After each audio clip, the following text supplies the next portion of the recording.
నీ కొడుకు అలాంటివి అడిగేవాడు కాదులే, వాడు నీకంటే పెద్ద కేడి. ఇదిగో నీ బర్త్డే ఎప్పుడు?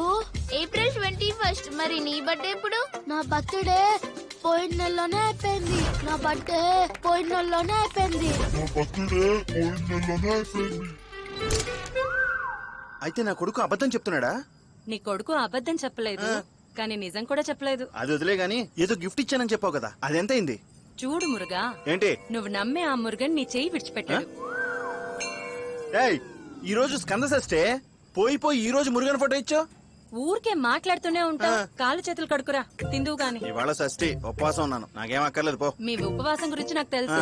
వీధి చివరున్న షాప్ లో 3 ప్లేట్లు పానీపూరి తింటాం మన ఇంటి ఓనర్ చూసి నాకు చెప్పారు. ఈ ఓనర్ పెద్ద తలనొప్పి అయిపోయాడు. ఏంటా శబ్దాలు? మేము ఇక్కడ ఉండాలా వద్దా? అక్కర్లేదు, చచ్చిపో. మిమ్మల్ని కాదు సార్, ఇక్కడ ఉన్న ఎలకని అంటున్నా. ఈడున్న చోట ఉండకుండా చూసి నేను వచ్చి నా పెళ్ళని చెప్తున్నాడు ఈడొకడు.